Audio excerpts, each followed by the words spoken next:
ये class 10 math,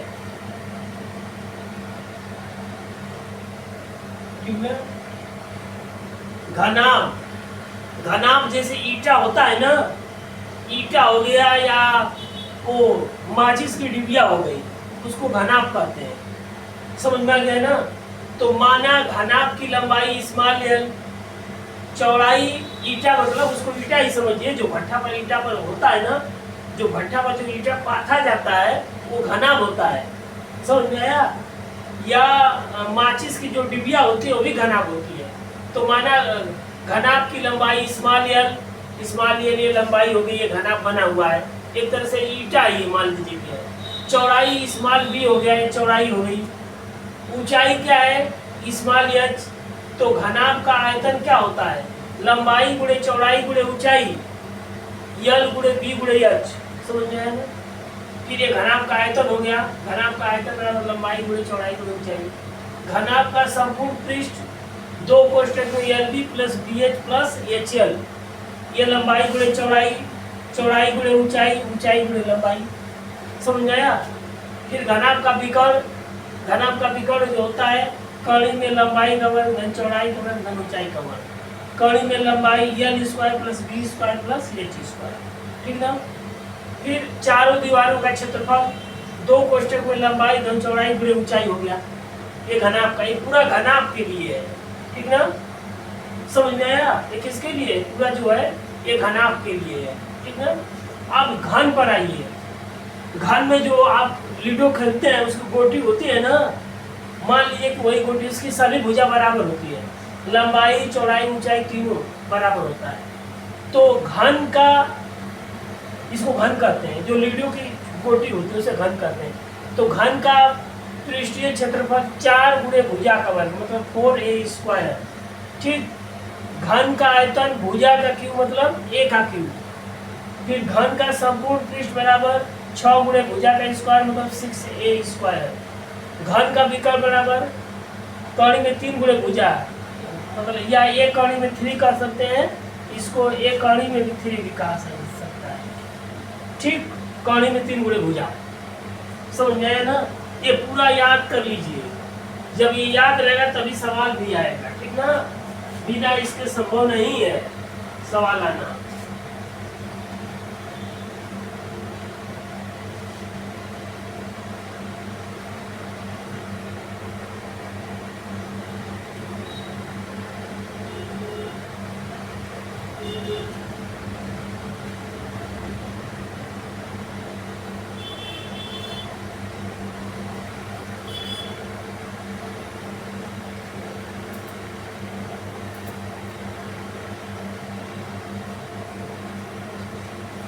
अब बेलन, सिलेंडर का लंब वृत्तीय बेलन, लंब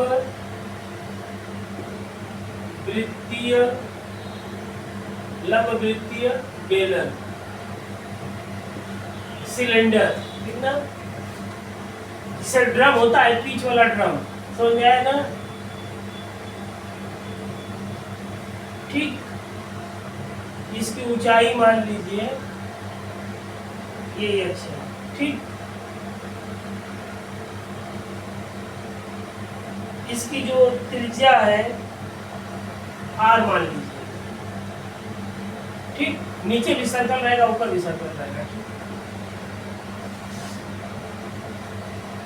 इसमें लिखिए लंब वृत्तीय बेलन बनाइए, इसमें लिखिए। हो गया ना? लिखिए। बन गया बेलन है? हाँ, लिखिए इसमें एक ठोस लंब वृत्तीय बेलन, एक ठोस लंब वृत्तीय बेलन, एक ठोस लंब वृत्तीय बेलन जो आयत की एक स्थिर भुजा के परितः, जो आयत की एक स्थिर भुजा के परितः, जो आयत की एक स्थिर भुजा के परितः चक्रण से प्राप्त होता है, चक्रण से प्राप्त होता है। अथवा अथवा वृत्तीय आधार वाली अथवा वृत्तीय आधार वाली अथवा वृत्तीय आधार वाली ऐसी ठोस या ऐसी ठोस या खोखली आकृति ऐसी ठोस या खोखली आकृति जिसके पार्श्व सम होते हैं जिसके पार्श्व सम होते हैं लंब वृत्ति पार्श्व हाँ पार्श्व सम होते हैं लंब वृत्तीय बेलन कहलाता है। इसमें नंबर 1 बेलन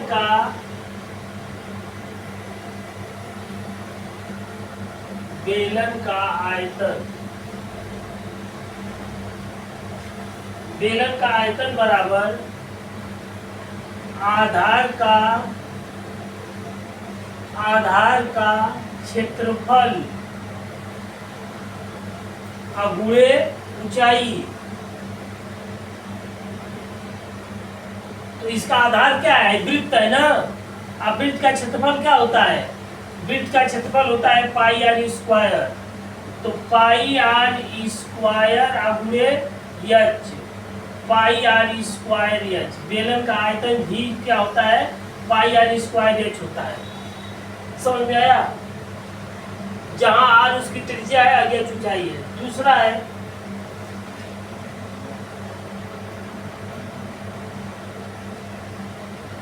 बेलन का वक्र पृष्ठ बेलन का वक्र पृष्ठ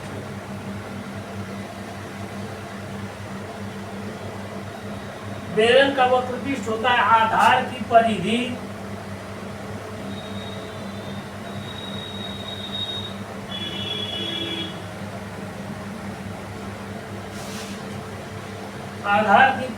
गुणे ऊंचाई।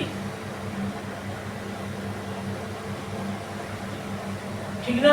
आधार क्या है? वृत्त है। अब वृत्त का परिधि या परिमाप, परिधि को क्या कहेंगे? परिमाप कहेंगे। वृत्त का परिमाप क्या होता है? 2 पाई आर होता है और ऊंचाई एच है। तो क्या हो जाएगा? 2 पाई आर एच। ठीक।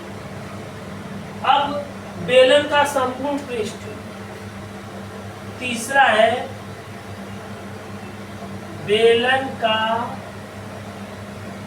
संपूर्ण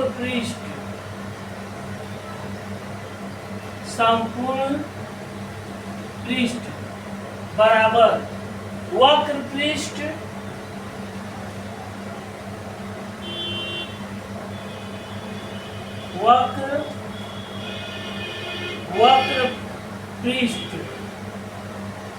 प्लस दोनों सिरों का क्षेत्रफल,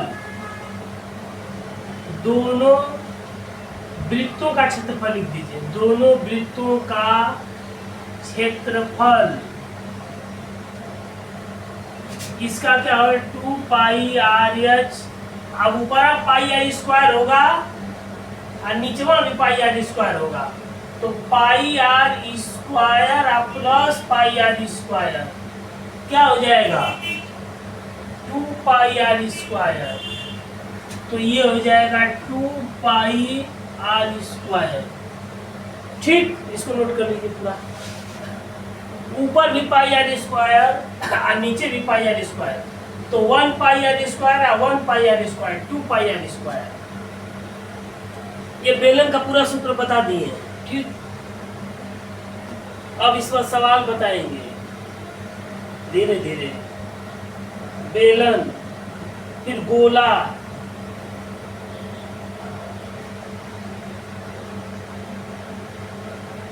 पूरा हो गया है। नोट करिए इसे।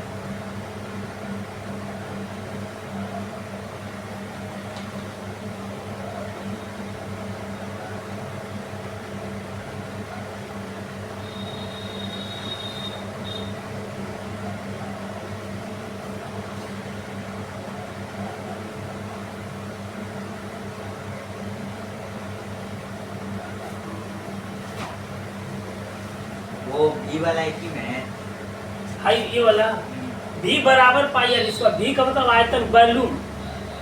भी का मतलब वॉल्यूम होता है, VOLUME, वॉल्यूम। वॉल्यूम को आयतन बोलते हैं अंग्रेजी में, ठीक ना। हिंदी में आयतन, अंग्रेजी में वॉल्यूम।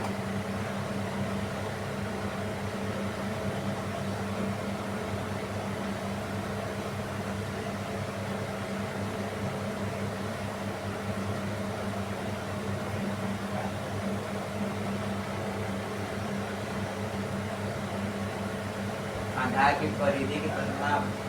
परिधि को ही परिमाप करते हैं। परिधि या परिमाप एक ही चीज होता है। परिधि कहिए चाहे परिमाप कहिए, बात एक ही है।